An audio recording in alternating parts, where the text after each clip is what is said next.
En un valle ancho y fértil de Castilla la Vieja, custodiado por sierras que parecían vigilar el paso de los días, vivían dos hombres que habían sido amigos desde que apenas alcanzaban a andar: Diego y Mateo. Habían nacido en casas de adobe, entre ovejas y olivos, cuando la posguerra aún apretaba y el pan se repartía en rebanadas muy finas. No conocieron juguetes de fábrica. Sus únicos compañeros eran las azadas pequeñas que sus padres les ponían en las manos antes de que supieran leer. Jugaban a ser hombres mientras cargaban leña o guiaban cabras por los cerros y, entre risas cansadas, soñaban con un futuro que no les exigiera contar cada grano de trigo. Desde niños aprendieron que nada llegaba sin sudor. Algunas noches cenaban solo un mendrugo mojado en agua con sal, pero ni siquiera entonces perdieron la esperanza. Sus madres les repetían que la palabra dada valía más que el dinero y que el trabajo dignificaba al hombre más que cualquier título. Aquellos valores quedaron grabados en sus corazones como se graban las letras en la piedra. Cuando crecieron, empezaron a jornalear juntos, en fincas ajenas. Mientras otros muchachos maldecían el peso del azadón, Diego y Mateo veían en cada jornada una moneda más para su sueño. Se levantaban cuando aún era noche cerrada y regresaban a casa con la luna alta. Ahorraban hasta el último céntimo. Compraron una mula vieja, luego otra. Después, unas pocas fanegas de tierra seca que nadie quería.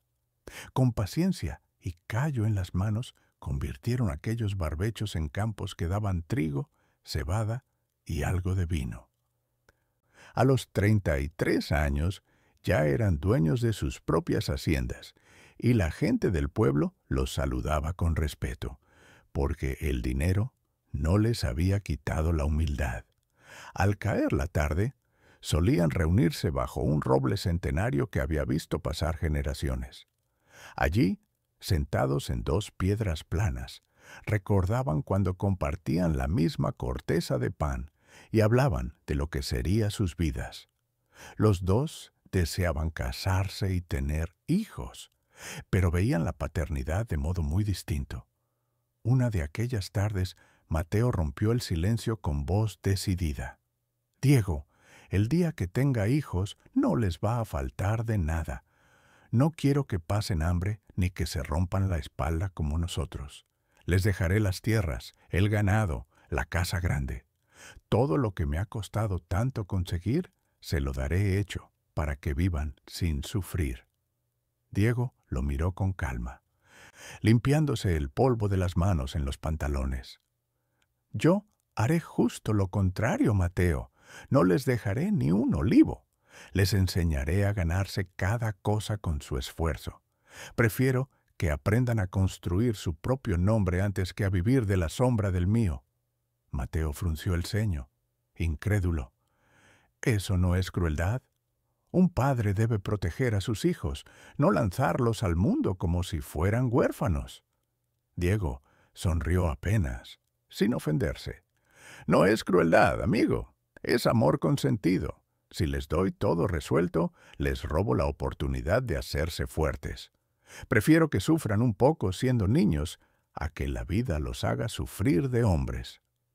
Mateo guardó silencio, sin saber que aquellas palabras, dichas al calor del crepúsculo, marcarían dos destinos tan distintos como la noche y el día.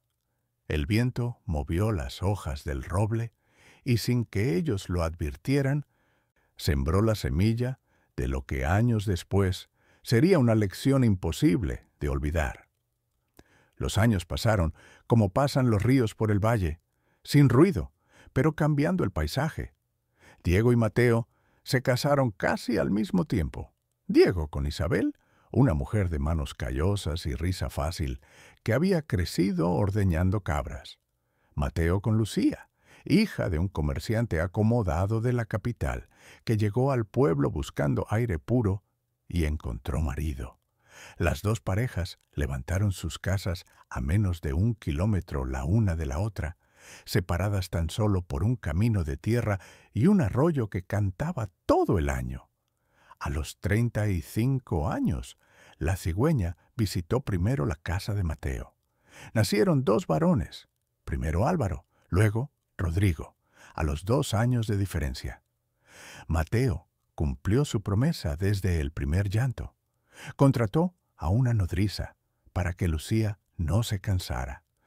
Mandó traer de Salamanca los mejores cochecitos de madera barnizada y llenó la nursery de juguetes que él jamás había visto de niño. Caballos de cartón piedra, trenes de hojalata, osos de peluche más grandes que los propios niños. Cuando Álvaro dio sus primeros pasos y se cayó de bruces contra el suelo de barro cocido, Mateo corrió a levantarlo antes de que se hiciera un rasguño. «No, hijo mío, tú no vas a llorar nunca», le decía mientras lo apretaba contra el pecho. En casa de Diego también llegaron 2 hijos, primero Gabriel, luego Martín. Isabel los parió en la misma cama donde ella misma había nacido, con la ayuda de la comadrona del pueblo y sin más lujo que agua caliente y paños limpios. Desde que abrieron los ojos, los niños de Diego conocieron el olor de la leña, el sonido de las gallinas al amanecer y el tacto áspero de la tierra. A los 4 años, Gabriel ya sabía llevar el cubo de la leche sin derramarla. A los 5, Martín acompañaba a su padre a contar las ovejas al caer la tarde. Una mañana de primavera, Mateo fue a visitar a su amigo y se encontró a Gabriel y a Martín barriendo el corral con escobas casi tan grandes como ellos. El pequeño Martín tenía la cara manchada de estiércol y parecía feliz. Mateo no pudo contenerse. «Diego, por Dios, ¿cómo dejas que tus hijos trabajen así? Si parecen jornaleros. Mira las manos de Martín, llenas de grietas». Diego, que estaba reparando una cerca, levantó la vista sin dejar de clavar el alambre. «Las grietas se curan, Mateo. Lo que no se cura es no saber de dónde viene el pan que uno come». Mateo negó con la cabeza y se marchó convencido de que su amigo se había vuelto demasiado duro. Aquel mismo día compró a sus hijos 2 ponis de pura raza y los vistió con trajecitos de marinero que parecían sacados de un catálogo de Madrid. Cuando Álvaro y Rodrigo montaron por primera vez, los animales eran tan altos que tuvieron que subirlos con una escalera. Los niños reían, pero no sabían cómo sujetar las riendas. Los mozos de la cuadra lo hacían por ellos. En cambio, los domingos por la tarde, Diego cargaba a Gabriel y a Martín en el carro y los llevaba al olivar. Allí les enseñaba a distinguir un árbol sano de uno enfermo, a podar las ramas bajas y a recoger las aceitunas caídas.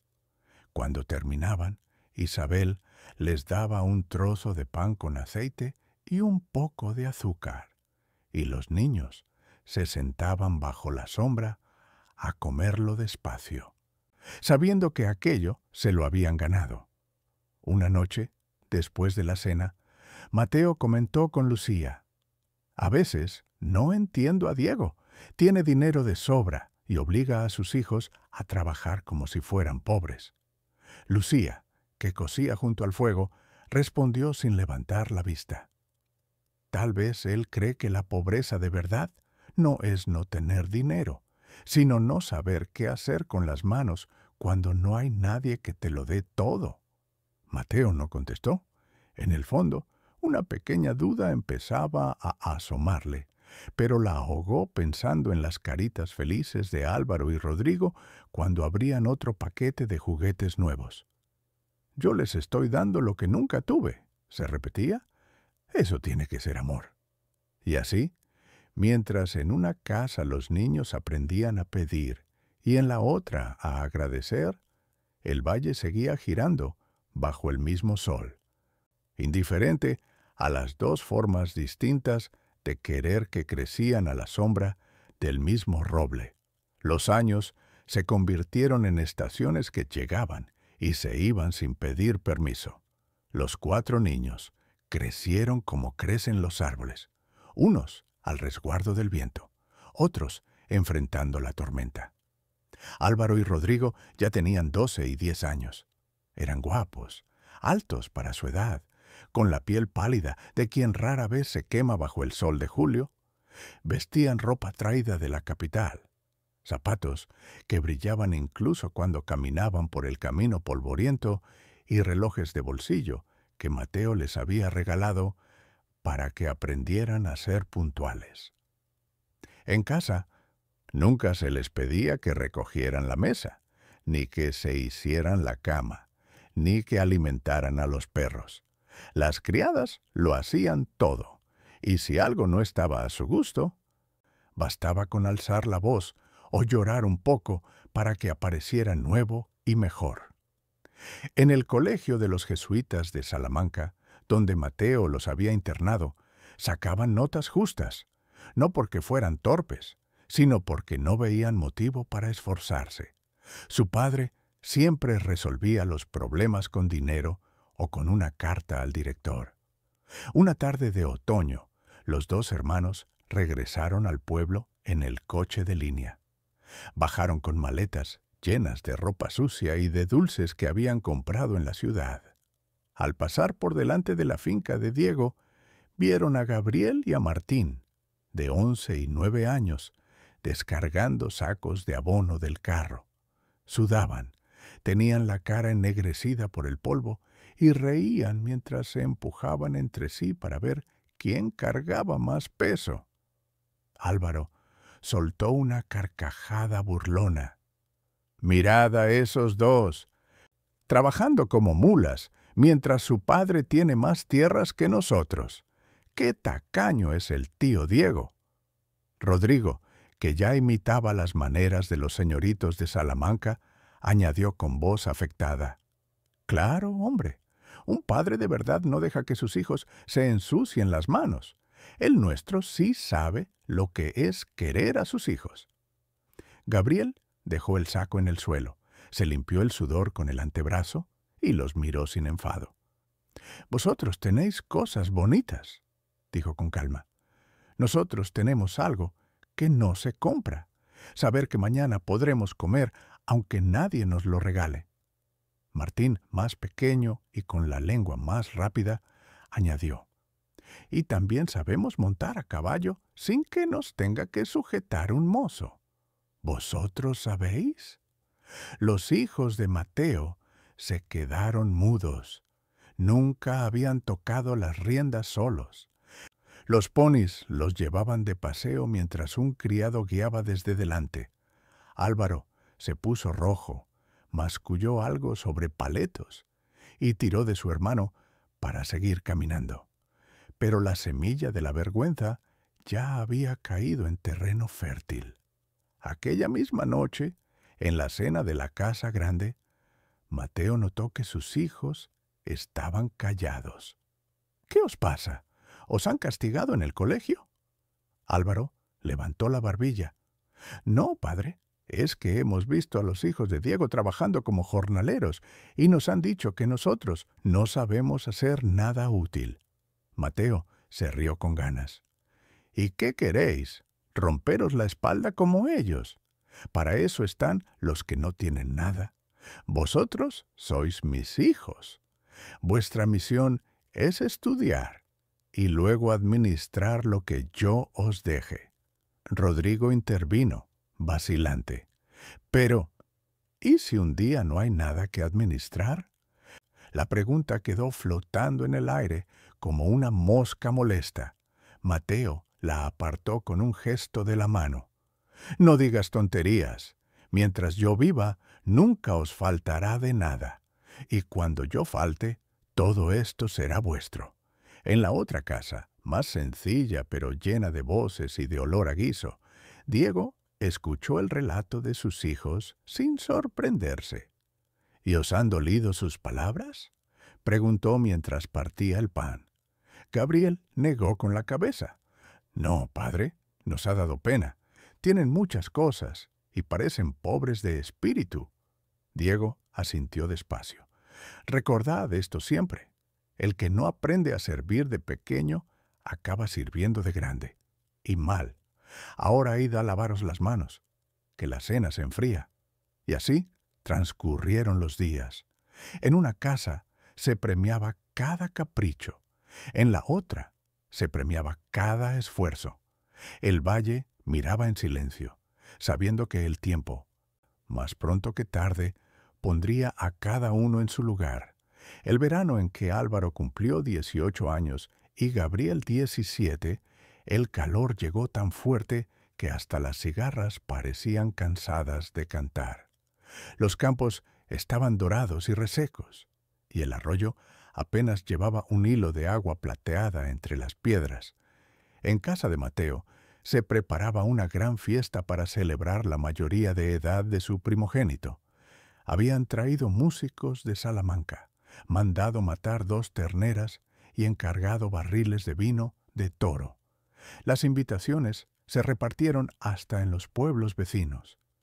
Mateo de la Fuente tiene el honor de convidar a la fiesta de su hijo Álvaro, que ya es hombre. Álvaro y Rodrigo pasaban las tardes probándose trajes nuevos, discutiendo si el chaleco debía ser azul marino o burdeos, y planeando qué muchachas de buena familia invitarían a bailar. Nunca se les ocurrió preguntar cuánto costaba todo aquello ni quién lo pagaba. A la misma hora, en la finca de Diego, Gabriel y Martín ayudaban a los jornaleros a reparar el tejado del establo antes de que llegaran las tormentas de septiembre. Subían y bajaban por las escaleras con tejas a cuestas, con la camisa pegada a la espalda por el sudor. Cuando terminaban la jornada, Diego les daba $1 a cada uno y les decía: «Esto os lo habéis ganado con vuestras manos. Guardadlo o gastadlo, pero que sea decisión vuestra». Una tarde, pocos días antes de la fiesta, los 4 muchachos se encontraron en la era donde los hombres del pueblo trillaban el trigo.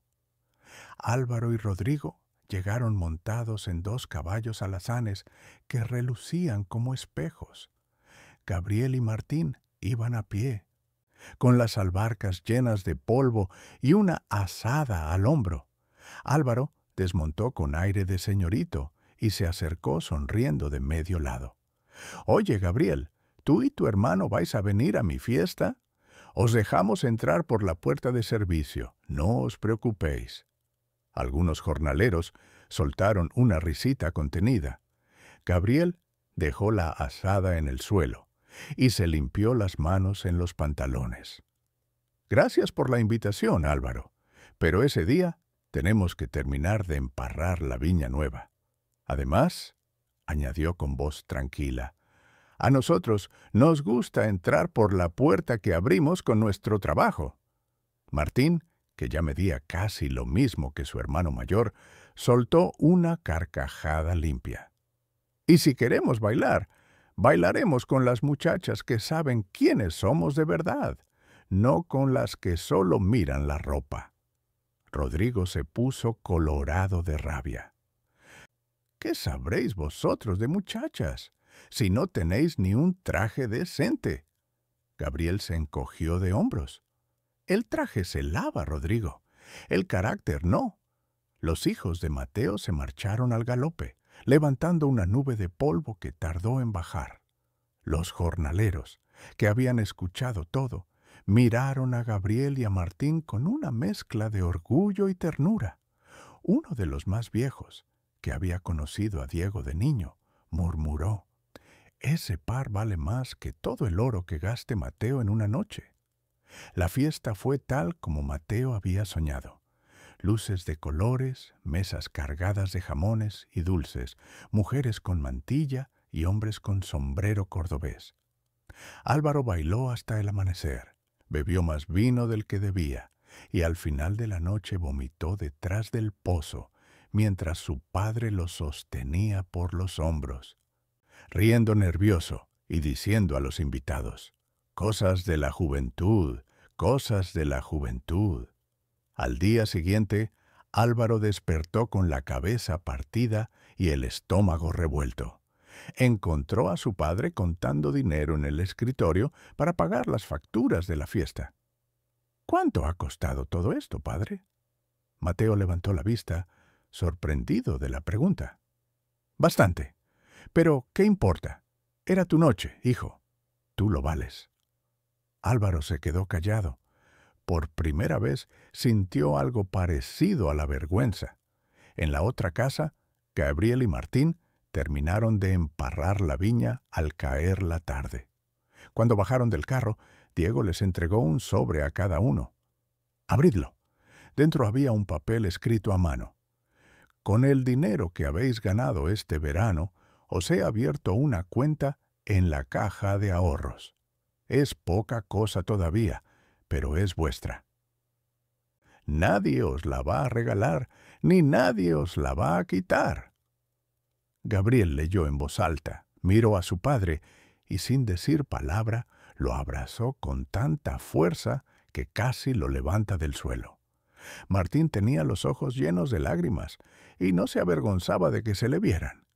Esa noche, mientras en una casa se curaba la resaca y se escondían las facturas, en la otra se dormía con la ventana abierta y el corazón lleno.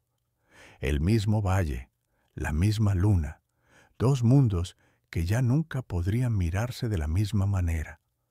El otoño llegó con lluvias tempranas que llenaron el arroyo y pintaron los olivos de un verde más intenso. Álvaro y Rodrigo ya eran hombres hechos. Álvaro estudiaba leyes en Salamanca con más ganas de fiestas que de libros. Y Rodrigo pasaba los días en la finca sin oficio claro, jugando a las cartas con amigos de la capital que llegaban en automóvil y se marchaban dejando deudas que Mateo pagaba sin chistar. Una mañana de noviembre, Álvaro regresó del colegio con el rostro pálido y una carta arrugada en la mano. Entró en el despacho de su padre sin llamar, como hacía siempre, y dejó el papel sobre la mesa. «Padre, me han echado. He perdido mucho dinero en el juego y no he podido pagar. Los compañeros me prestaron, pero ahora exigen. Y el director dice que no vuelva hasta saldar todo». Mateo leyó la carta, sintió que el corazón se le encogía, pero no dudó. Abrió la caja fuerte, contó los billetes y se los entregó a su hijo. «Toma, paga y vuelve a clase. No quiero que te falte nada». Álvaro agarró el dinero sin mirarlo a los ojos. «Gracias, padre, eres el mejor. Ni una palabra de disculpa, ni una promesa de cambio». Salió silbando y esa misma tarde ya estaba en la taberna con los mismos amigos. Rodrigo, que había escuchado todo desde el pasillo, entró después. «¿Le has dado todo lo que pedía?» «Claro», respondió Mateo cerrando la caja. «Es mi hijo». Rodrigo se quedó callado, pero algo en su mirada había cambiado. A pocos pasos de allí, en la casa de Diego, Gabriel enfrentaba su propia tormenta. Había comprado a crédito un carro de semillas para la huerta familiar, confiando en que la cosecha saldría buena.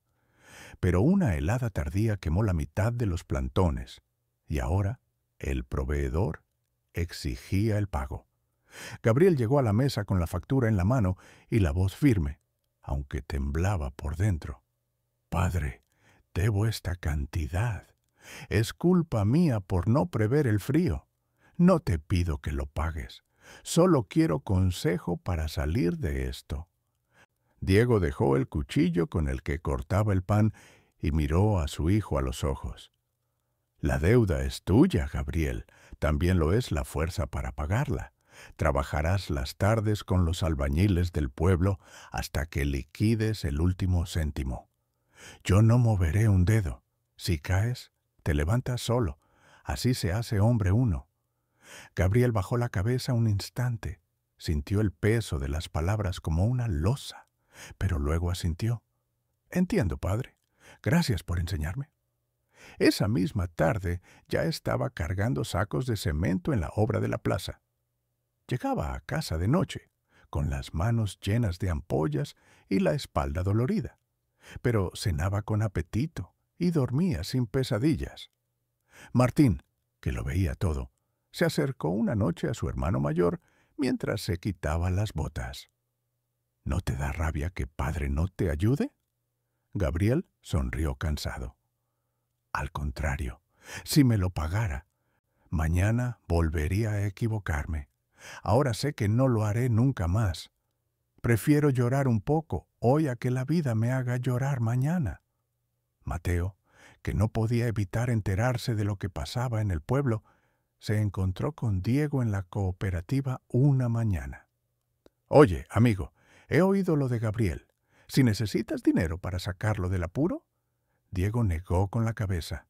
No, Mateo, mi hijo ha metido la pata y mi hijo la sacará. Tú harías lo mismo, ¿no? Mateo se quedó callado, recordando los billetes que le había dado a Álvaro aquella misma semana. Claro, claro, murmuró, aunque sabía que no era verdad. Días después, Álvaro volvió a casa con otra deuda, esta vez por un reloj que había perdido en una timba. Entró en el despacho con la misma cara de niño asustado. Padre, solo esta vez más.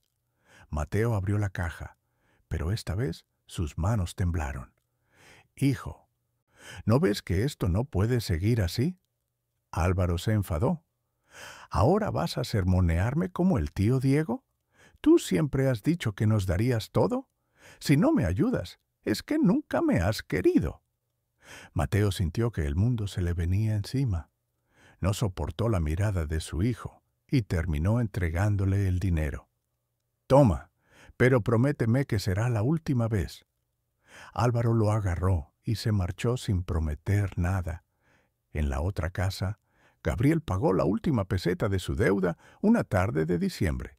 Llegó corriendo, con la cara encendida por el frío y por la alegría, y abrazó a su padre delante de toda la familia.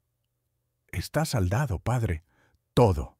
Diego lo abrazó con fuerza, sin decir mucho, pero sus ojos brillaban.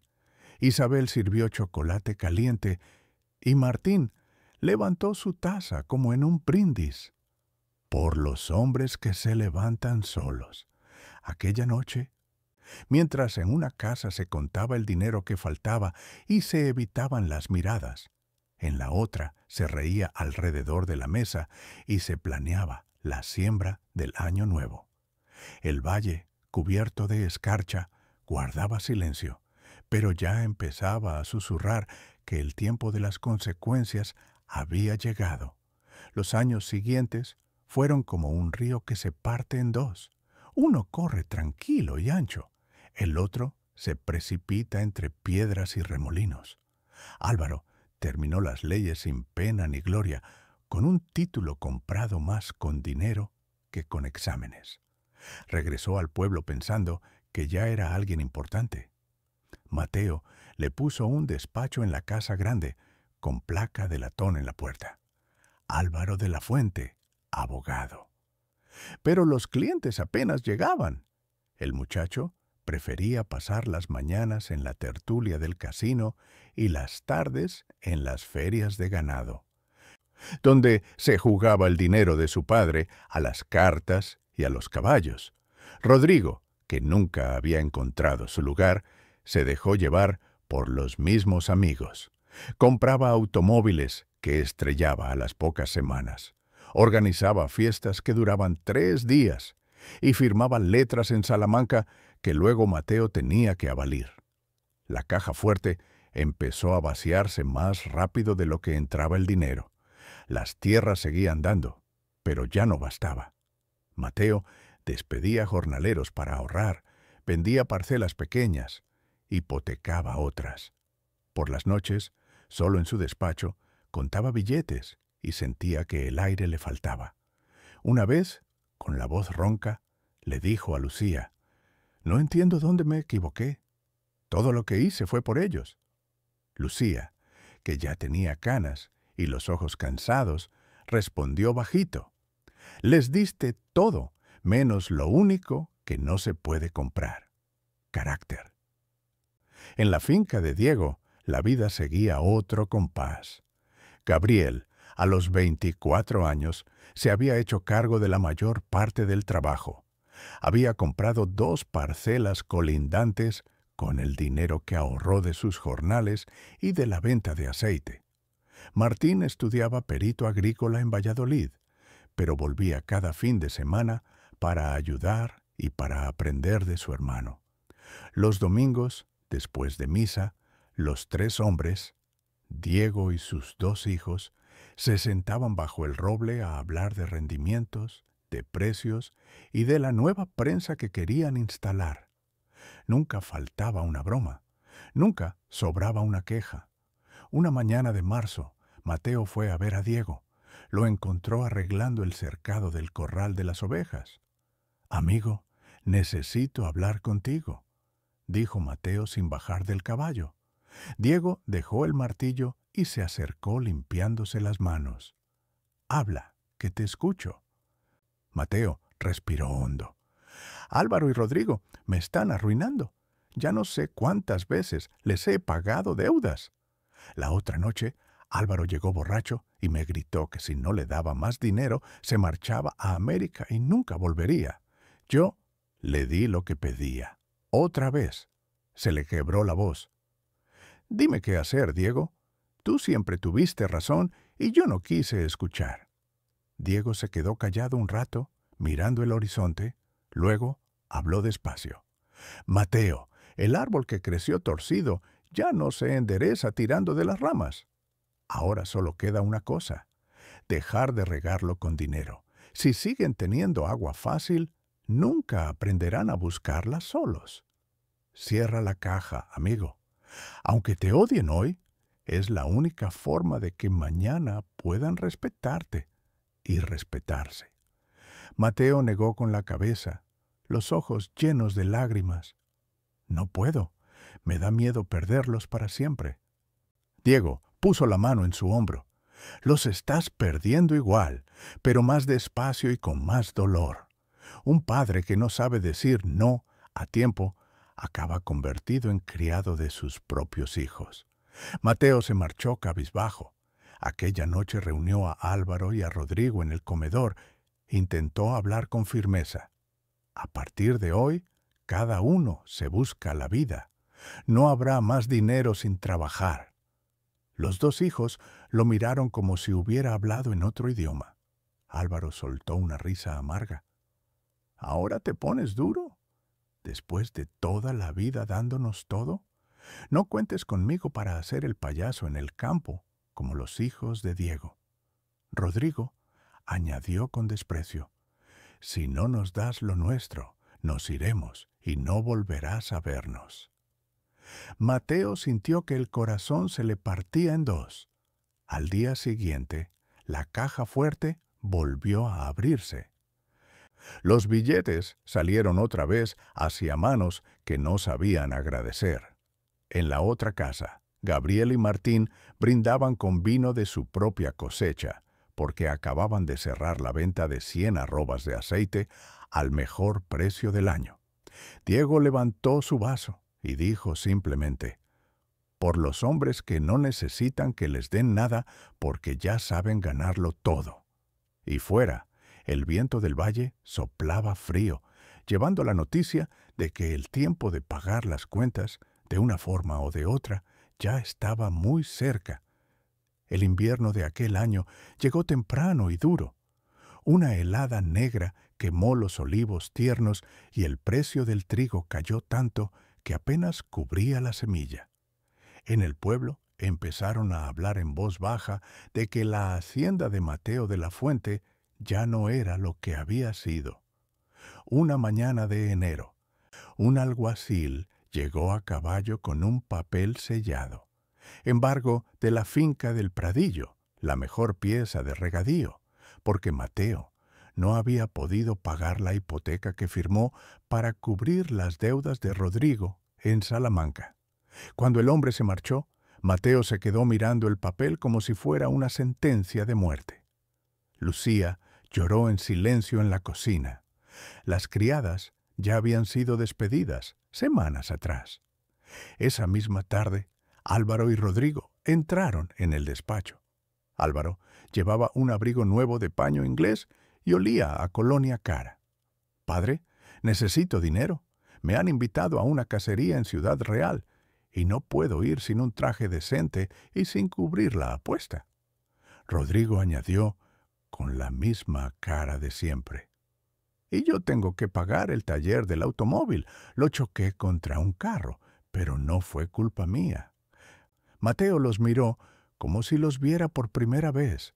Luego habló con voz ronca, pero firme: «No hay más dinero.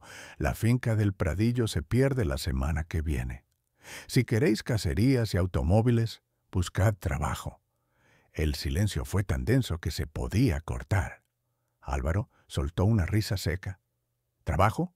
¿Nosotros? Eso es para los que no tienen apellido. Si no tienes para darnos, allá tú». Rodrigo, más frío, añadió: «Nos iremos a Madrid.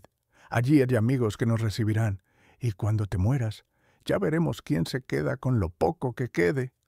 Salieron dando un portazo. Mateo se quedó sentado, con la cabeza entre las manos, sintiendo que el mundo se le derrumbaba encima. Lucía entró, lo abrazó por detrás y no dijo nada. No había palabras que sirvieran ya. Al otro lado del camino, en la casa de Diego, la vida seguía su curso tranquilo. Gabriel se había casado con Carmen, la hija mayor del molinero, y ya esperaban su primer hijo. Martín había terminado sus estudios y trabajaba como perito para varias cooperativas, pero seguía viviendo con sus padres porque decía que aún tenía mucho que aprender del mejor maestro. Los domingos, después de comer, los cuatro, Diego, Isabel, Gabriel y Martín, se sentaban junto al fuego y hablaban de precios, de nuevas variedades de trigo y de cómo ampliar el corral. Nunca faltaba una broma, ni sobraba una queja. Una tarde, Mateo apareció por la puerta sin avisar.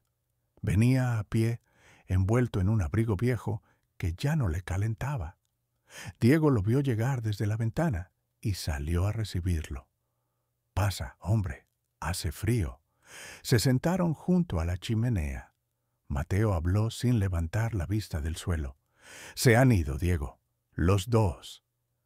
Me dejaron una nota. Nos vamos a Madrid. Cuando tengas dinero de verdad, avísanos». Se le quebró la voz. «He perdido las tierras, he perdido a mis hijos y ya ni siquiera me queda orgullo para mirarte a la cara». Diego sirvió 2 vasos de vino y se quedó callado un rato largo. Luego habló despacio, sin juzgar. «Amigo, nadie pierde a sus hijos de un día para otro.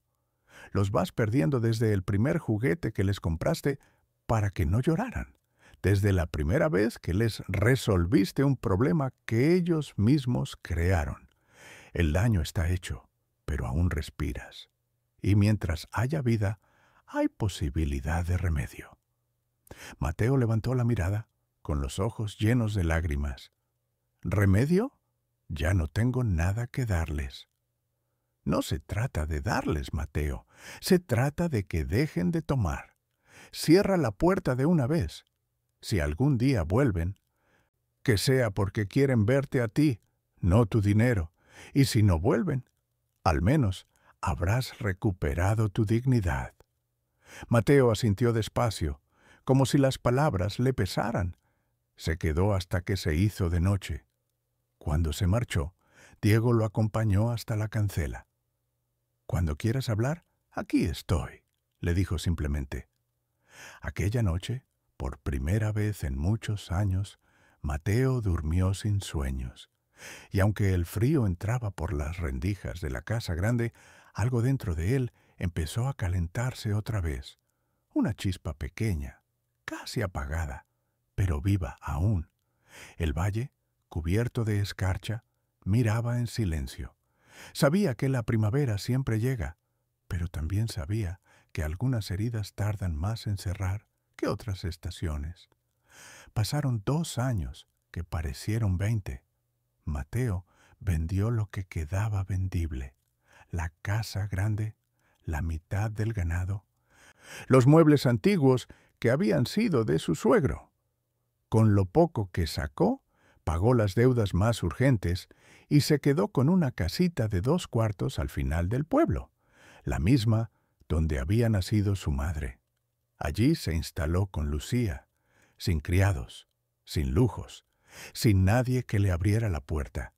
Por primera vez en su vida adulta, Mateo aprendió a encender la cocina de leña, a remendar sus propios calcetines y a hacer la compra con una lista escrita en un papel para no gastar de más. Los domingos iba a misa temprano, se sentaba en el último banco y rezaba en voz baja por sus hijos. Nunca recibió carta, ni una llamada desde Madrid, ni una noticia que no fuera rumor: que Álvaro había perdido una fortuna en el casino de Torrelodones, que Rodrigo vivía de prestado en casa de un marqués arruinado, que los dos habían cambiado de amigos como de camisas, y que ya nadie fiaba su apellido. Una mañana de abril, Diego lo encontró en la plaza comprando cebollinos. «¿Qué tal te trata la vida nueva, Mateo?» Mateo se encogió de hombros, pero sonrió de verdad por primera vez en mucho tiempo. «Me trata como merezco.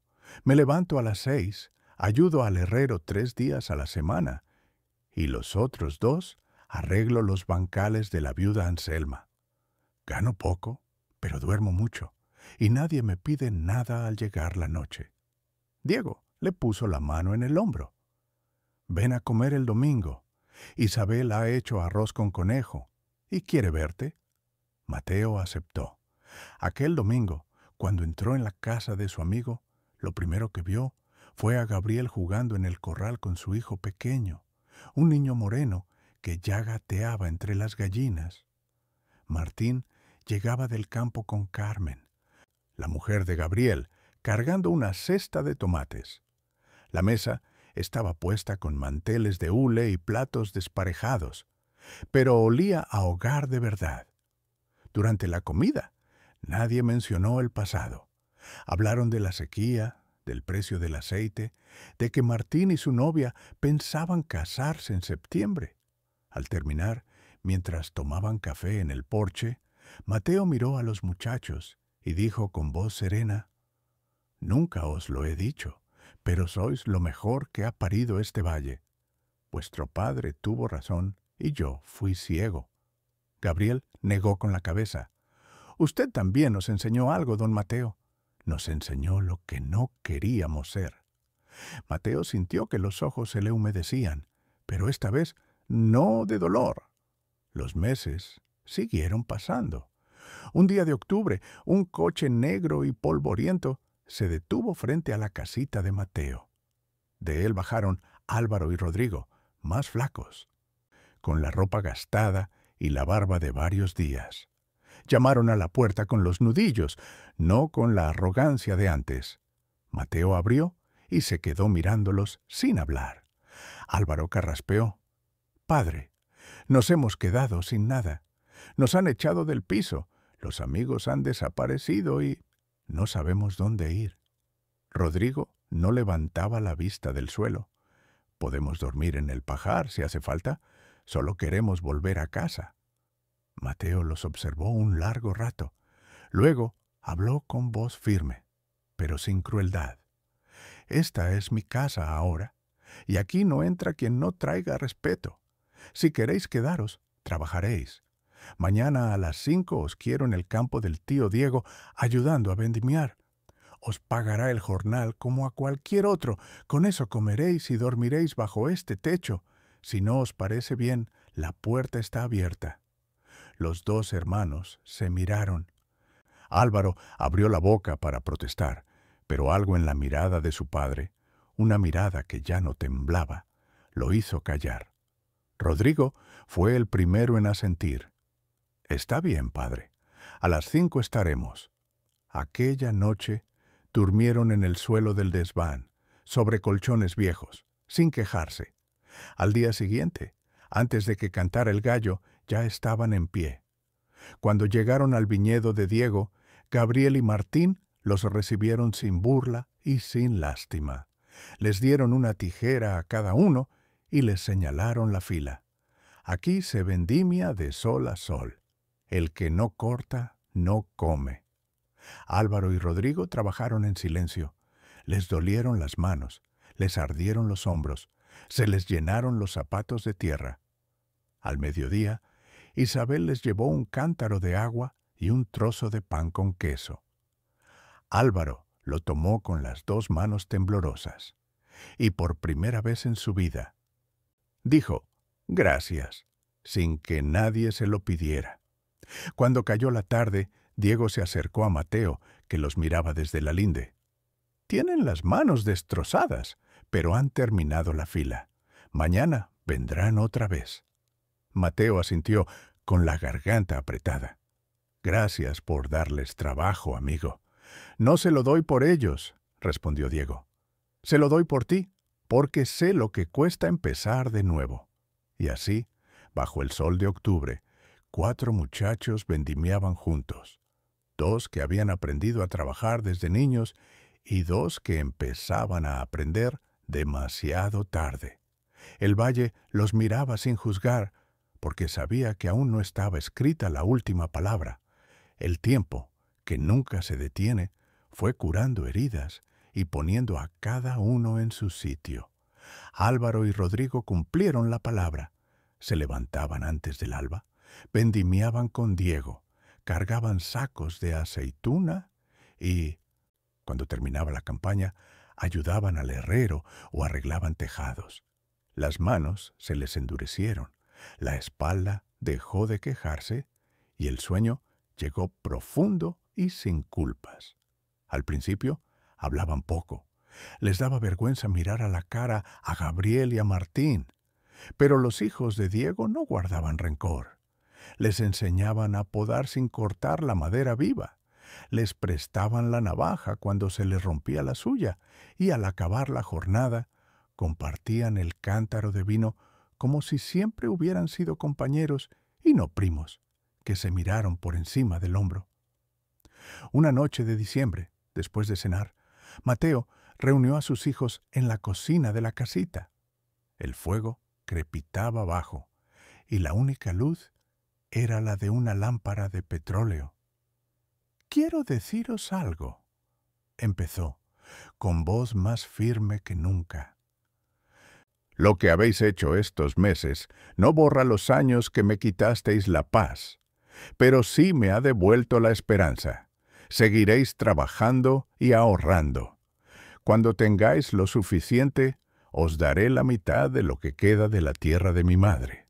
La otra mitad será para vuestra madre y para mí mientras vivamos. No habrá más regalos, ni más herencias anticipadas. Lo que construyáis de aquí en adelante será solo mérito vuestro». Álvaro tragó saliva. «Padre, sentimos todo lo que te hicimos. Si hubiéramos sabido...» «No se trata de saber», lo cortó Mateo. «Se trata de hacer, y ahora estáis haciendo». Rodrigo, que había adelgazado y tenía la piel curtida por el sol, añadió en voz baja: «Nos costó tocar fondo para darnos cuenta de que el fondo también tiene suelo. Gracias por no cerrarnos la puerta del todo». Mateo no respondió con palabras. Simplemente alargó la mano y apretó el hombro de cada uno de sus hijos. Fue la primera vez en muchos años que los 3 hombres se abrazaron sin que mediara dinero ni reproche. En la casa de Diego, la vida seguía su curso alegre y ordenado. Gabriel ya tenía 2 hijos y una hija en camino. Martín se había casado y vivía en una casita nueva que él mismo levantó junto a la finca. Los domingos seguían reuniéndose todos bajo el roble. Diego e Isabel en el centro, los hijos, las nueras y los nietos alrededor. Hablaban de la cooperativa que acababan de crear entre varios vecinos, de la prensa eléctrica que por fin habían comprado y de los estudios del mayor de los nietos, que prometía ser un buen ingeniero agrónomo. Una tarde de primavera, Diego y Mateo se encontraron en el camino, como tantas veces en su juventud. Ambos tenían el pelo blanco y las manos llenas de arrugas, pero caminaban derechos. ¿Sabes qué es lo más raro, Diego?, dijo Mateo mientras se apoyaban en la cerca. Que ahora soy más feliz con 2 cuartos y 3 olivos que cuando tenía la casa grande y el miedo de perderla cada noche. Diego sonrió. Porque ahora lo que tienes es tuyo de verdad. Nadie te lo dio ni nadie te lo puede quitar. Mateo asintió y miró hacia el viñedo, donde sus hijos trabajaban codo con los de Diego. He aprendido tarde, pero he aprendido. El amor de padre no se mide en lo que das, sino en lo que enseñas a recibir con dignidad. Se quedaron un rato en silencio, viendo cómo Álvaro enseñaba a su sobrino pequeño a atar una vid y cómo Rodrigo reía con Martín mientras cargaban un carro. El sol se ponía rojo detrás de las sierras, tiñendo el valle de oro viejo. Mateo habló otra vez, casi en un susurro. Cuando me muera, que no quede ni una peseta para discutir. Todo lo que tengo se lo dejo a Lucía y después de ella, a quien más lo haya trabajado. Así nadie podrá decir que volvió por la herencia. Diego le puso la mano en el hombro. Y yo ya lo tengo escrito. Mis bienes irán a los pobres y a la cooperativa. Mis hijos no necesitan nada mío, ya se han hecho dueños de sí mismos. Los 2 viejos amigos se miraron y sonrieron con la misma sonrisa de cuando compartían un mendrugo de pan siendo niños. El valle entero parecía contener la respiración, sabiendo que pronto llegaría el día en que solo quedaran las lecciones que aquellos 2 hombres habían sembrado con sudor, con lágrimas y sobre todo con amor bien entendido. Los años se convirtieron en recuerdos y los recuerdos en silencio. Diego fue el primero en partir. Una mañana de octubre, cuando el aire olía a mosto y a leña recién cortada, se sentó bajo el roble después de comer, cerró los ojos y ya no los abrió. Lo encontraron con la cabeza apoyada en el tronco, como si estuviera esperando a alguien que llegaba tarde. Tenía 84 años y la cara en paz. El entierro fue sencillo. El pueblo entero acompañó el ataúd a pie hasta el cementerio viejo. Gabriel y Martín caminaban delante, con sus esposas y sus hijos.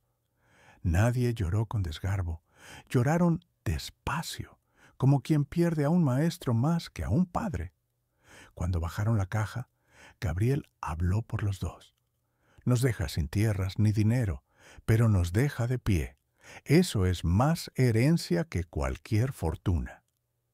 3 días después, el notario leyó el testamento ante la familia reunida. Diego había sido fiel a su palabra. Las tierras, las casas y todo el fruto de su trabajo pasaban a la cooperativa del pueblo y a la hermandad de los pobres. A sus hijos solo les dejaba una carta escrita con su propia mano. Hijos míos, todo lo que tenía que daros ya os lo di mientras vivía. Ejemplo, disciplina y la certeza de que el hombre vale por lo que es capaz de hacer, no por lo que recibe. Sed buenos, trabajad con honra y recordad que la dignidad no se hereda, se construye cada día. Vuestro Padre que os quiso con firmeza. Gabriel dobló el papel, lo guardó en el pecho y no hubo una sola queja. Aquella misma tarde volvieron al campo, porque la aceituna no espera a nadie. Mateo resistió 2 inviernos más.